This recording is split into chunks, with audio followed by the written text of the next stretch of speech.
Good morning, friends. Today, we're going to reflect on the sacred act of slow living. For those of you who don't know me, my name is Jordan Bernard, and I am one of the ministers of Fifth Element Free Church. And I am honored to be here with you today. At Fifth Element Free Church, our mission is to unite spiritual beings from all walks of life, much in the way Ether does. We glean wisdom from ancient teachings regarding the original four elements: fire, the spirit, passion, and zest for life that is the birthright of every soul incarnate on earth. Earth, access to the abundance that is all around us, informs both tangible and intangible. Air, the knowledge, information, and education necessary to support an enlightened society. And water, the emotional and intuitive prowess. And ether, the fifth element, connects us all and allows each of the other four elements to thrive in peace and harmony with their surroundings. Ether envelops, it protects, and provides structures and pathways for the advancement of life. And Fifth Element Free Church's mission is to do the same. And we believe that God is too vast and too radiant to be contained by one name or one tradition. And we honor the sacred presence that flows through each of us, through creation, and through every moment of our lives. So thank you for choosing to be here today, because gathering in and of itself is a sacred act. And what's beautiful is that even though you may be listening to this message at a later date and time, we're still connected. We meet each other in spirit across different moments of time, because God is not bound by clocks or calendars. Wherever and whenever you are watching, you are part of this circle. So this morning, I want to share a reflection on something very dear to me: the sacred act of slow living. And this message is close to my heart because I too have felt the pressure to move fast, to keep up. I know what it's like to move way too fast, to live in urgency and in survival. And I also know the relief of slowing down. And the more I've slowed down, the more I've noticed God's presence in the simple, everyday moments. And while we still live in a culture that celebrates both speed and productivity, when we choose to pause, to be still, something magical happens. And we begin to notice God in the ordinary, and the ordinary itself becomes holy. So before we begin, let's take a moment together to arrive and settle into this moment. Let's set aside the rush of the day, the to-do lists that are waiting nearby, and simply breathe together. So wherever you are, I invite you to sit comfortably, to soften your shoulders, and to close your eyes if that feels right for you.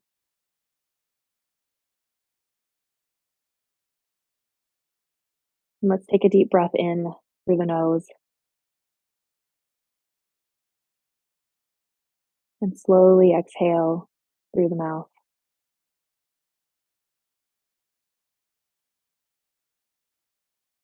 And again, inhale deeply, filling your lungs with fresh air.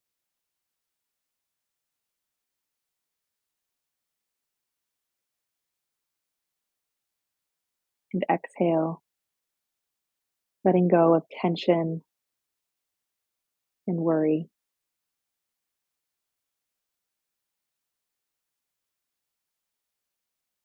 And one more time, breathe in gently.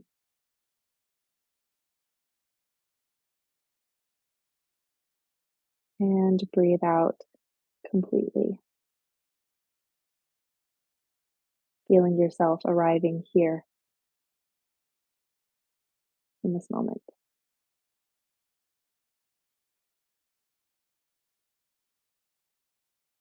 And notice your body supported by the chair beneath you.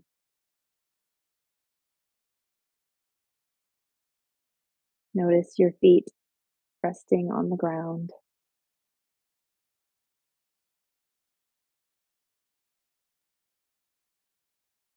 You are held. You are safe. And you are present.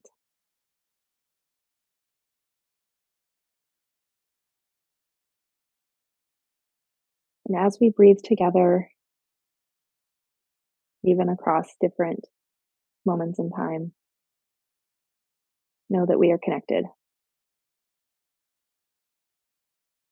to each other, to creation, and to the divine that is within us and around us.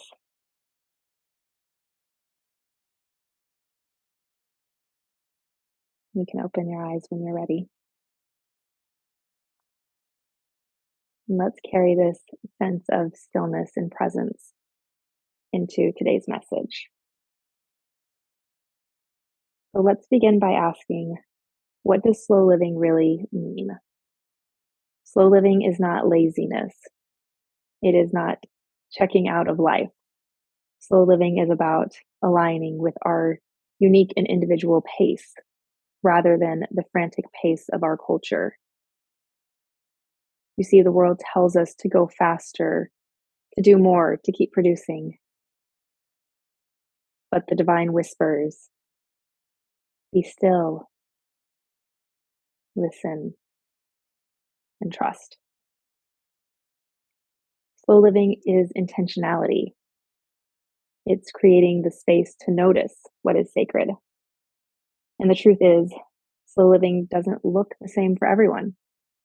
For some, it might mean resting more, pausing in silence, or saying no to things or invitations. For some, it may mean moving with care throughout their very full days. And for others, it might mean gardening, creating art, prayer, or walking in nature. It's important to understand that slow living is not about doing less. It's about choosing to live at the pace where you can feel God's presence and your own heart most clearly. When life moves too fast, what happens? We tend to skim the surface. We miss the whispers of our heart. We forget to notice the beauty and the blessings around us. We disconnect from ourselves, and we ignore our body's signals for rest, for nourishment, and for breath. Sometimes our emotions go unnamed and tension builds in silence. We disconnect from others too. Our conversations become surface level. Our relationships become tasks rather than sacred exchanges. But we don't have to continue at that pace. We can choose to slow down. And when we choose that, something shifts. We deepen our presence. We reconnect to our body, our mind, and our spirit. And we rediscover the joy in the ordinary. Our bodies relax, they heal, they restore. Our hearts speak, our emotions are released, and clarity returns. Slow living allows us to truly listen and notice one another. We rediscover shared meals, long conversations, and small acts of care. And these moments become holy because you see, the sacred often hides in silence, slowness, and smallness. And when we slow down, we create space to hear ourselves. We create space to hear the whisper of the divine. And nature mirrors this pace. We have so many teachers in creation itself. The trees, the rivers, the stars, and the seasons all move at their own pace. Trees grow ring by ring, rooting down deep before reaching upward. Rivers don't rush to the sea, they meander and curve. They take their time, shaping valleys, nourishing lands. And the seasons move in rhythm too. Summer expands and fall gathers. Winter rests and spring renews. Nature doesn't rush, yet everything still gets done. And when we live in tune with creation, we remember that slowness is not waste, it's actually wisdom. We cannot move at the pace of summer forever. We must cycle through all the seasons. And even the cosmos keep time slowly and faithfully. To live slowly is to live in harmony with the heavens themselves.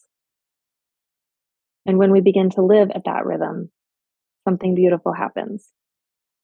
Our awareness adjusts, and we start to notice what has been right in front of us all along. And the ordinary begins to shimmer with holiness. Slowness gives us the vision to recognize the sacred, not only in the big, obvious moments, but in the small, everyday ones. And slowness doesn't always mean stopping, it means choosing the pace where you can be most present. And once we slow down, we begin to see the holy in what we once called ordinary. And that's a deeper layer of slow living. Learning to name what is holy. Because when we name it, we don't just see it. We honor it, we experience it, and we protect it. And since we are transitioning into fall, let's look at a harvest using this lens. So during a harvest, we first honor the fruit of the earth while we're gathering it. We then experience it by eating, enjoying, and celebrating together. And we also protect it by saving seeds for the future. And the same is true for our lives. When we name something sacred, whether it's a conversation, a moment of gratitude, or a simple joy, we honor it. We fully immerse ourselves in that moment, and we protect it from being forgotten. The sunrise is no longer just sky when we name it beautiful, it becomes a blessing. A meal is no longer just food when we give thanks, it becomes communion. And a conversation is more than just words, it becomes a sacred exchange. When we pause to say, this is sacred, or this conversation matters, we mark it as meaningful and we carry it forward with us.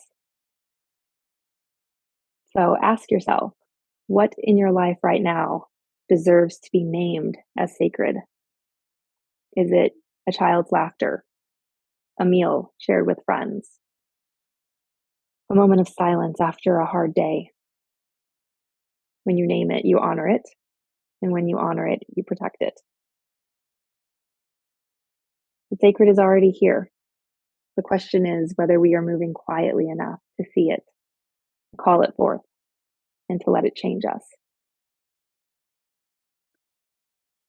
And one of the simplest ways to weave slow living into our daily lives is through ritual. Rituals are small pauses, they're doorways into the sacred.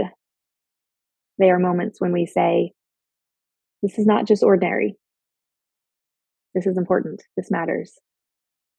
You see, the world teaches us routine, a routine that is automatic, that is rushed, that is often unconscious. And ritual transforms that routine into presence. They mark ordinary actions such as eating, waking, working, and resting as sacred. Rituals are not about rigidity, they're about creating space to breathe, to notice, and to align with divine rhythm. Rituals don't have to be big or complicated or formal. They don't require special words or objects. A ritual can be as simple as lighting a candle before a meal, taking deep breath before work and saying, may this work be an offering, or placing your feet firmly on the ground each morning, or naming one gratitude before bed. These small practices shift us from rushing through life to moving with intention. They remind us that every ordinary act can become holy when we choose to notice God in it. Think about how a bookmark saves your place in a story. Rituals are like spiritual bookmarks. They pause the flow of our busy lives and mark a moment as meaningful so that we don't lose our place. Or you can think of them as stitches in a quilt. Each ritual, each candle lit, each breath taken, each word of gratitude whispered is one small stitch. By themselves, they may seem simple, but over time, they weave together a fabric of sacred living, often wrapping us in warmth and presence. Some rituals are personal, like a hand on your heart before opening your computer, or a whispered thank you when pouring a cup of water, a walk outside to touch the earth with bare feet. And other rituals are shared, like holding hands before a meal, or reading a blessing as a family at the end of the day, walking together in silence for just a few minutes. These small acts remind us that we do not walk alone. We are part of a greater rhythm, a greater body, and a greater love. Rituals are not about adding more to your to do list, they're about transforming what you are already doing into opportunities for presence. Washing dishes, taking a shower, commuting to work, any of these can become a sacred act with just a pause, a breath, or a word of gratitude. So let me ask you, what ordinary part of your day could become a ritual? Is it making coffee or greeting your child, stepping outside to see the sky? And what might it feel like if you were to pause there, to breathe, to notice, to remember the sacredness of life? Because when we practice ritual, we are no longer just living. We are living slowly, intentionally, and in the presence of the divine.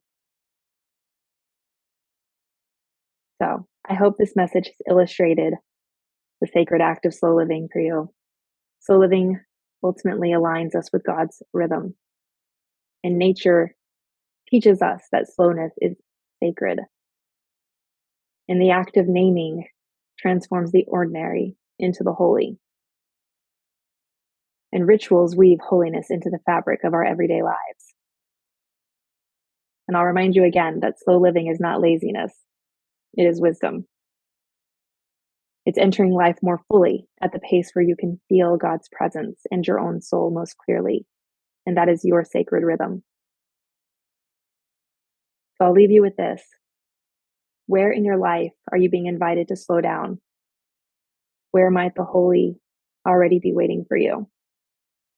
The world might demand speed, but the divine invites us to align with the rhythm of creation, the rhythm of our breath, the rhythm of our soul. And when we live at that pace, at our own pace, the ordinary becomes sacred. So thank you again for slowing down with me today, even if it was just for a short time. My prayer is that you carry this truth with you, that living at your own unique pace is not only allowed, it is a sacred act. And until we meet again, may you walk gently, breathe deeply, and find the sacred waiting for you in every ordinary moment. Thank you.